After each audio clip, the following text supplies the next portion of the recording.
I think I should try a resistor, and what I'm going to do is just replace one of the buttons with not the resistor, sorry, the transistor. I'm going to just replace one button with a transistor. So my power's out. I'm going to take out this little guy. And the way I know for this to work is you hold it with the flat side facing you. I'm assuming it's only for this type, but I don't know. Anyway, flat side facing you, and then EBC. So emitter, base, collector. Collector is the guy who collects the power, so that makes sense. Which in this case will be from, oh, well, I don't know. I guess it would be from the power coming from the button, the collector. And then it will emit. Let me plug this in. All right.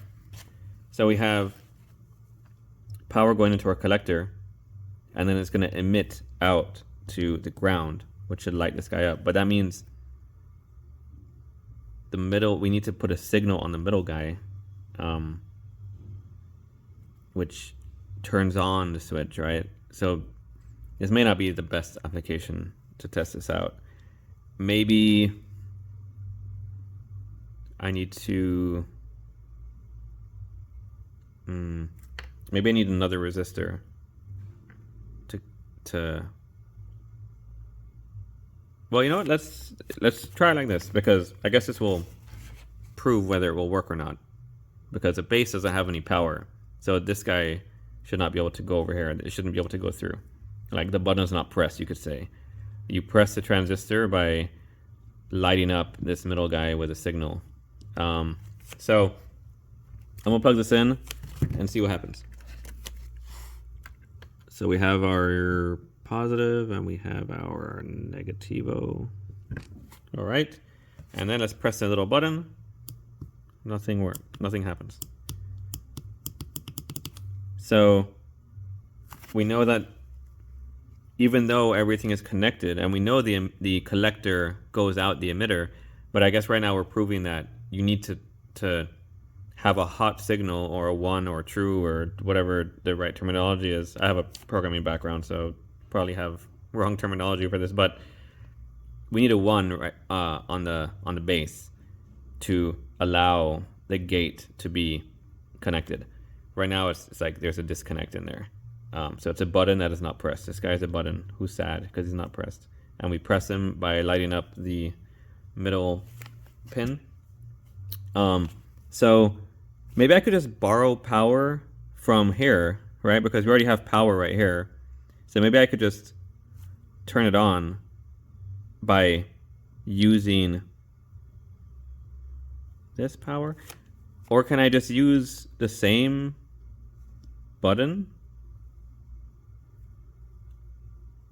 I don't know. It seems redundant to connect it twice to the same place. What's the best way to test that? I guess I'll just connect. Well, let me plug up my power.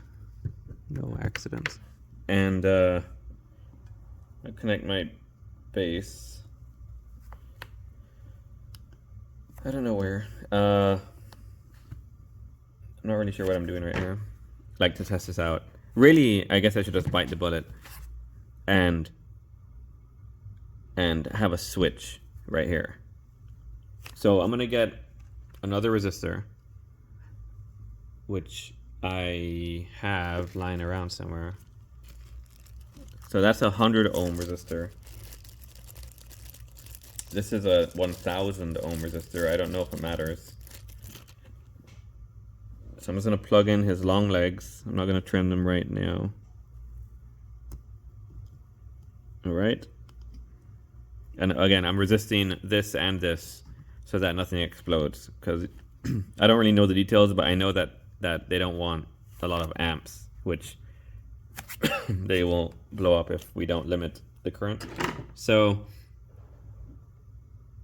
right now what we have is power coming from the rail, and it's going through both of these at the same time, right? I think this is called parallel, where we have two separate circuits like coming out of it.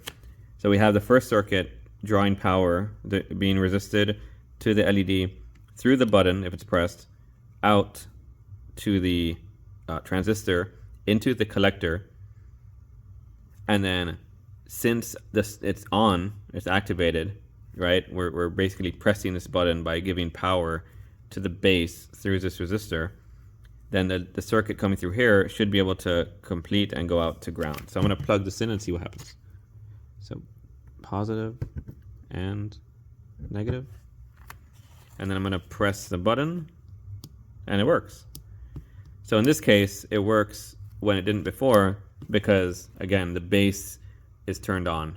We have activated the switch, so the collector is connected now to the emitter, and the signal is able to go through and then go on the gray cable to ground.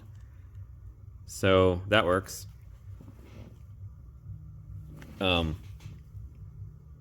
It's kind of, I mean, right now this is like just acting as a wire, right? There's nothing very intelligent happening here, but I'm just kind of learning the behavior of the transistor. So that's cool. And I guess the transistor, it is just a switch, except it can happen rapidly. I know this is what, processors and arithmetic evaluators in the computers are made of. They just are able to switch, I guess, incredibly fast. If we have CPU instructions being executed every nanosecond or multiple instructions per nanosecond. So it's kind of cool to see it on, in a kind of a basic form. By the way, these transistors, in case I need to remember for the future, I think they're 3906 or something like that. 2N, they're NPN. Don't know the difference between NPN and PNP.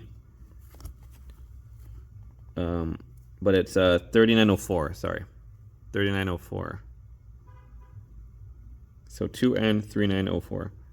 I know nothing about them besides that they're EBC and that their current needs to be limited.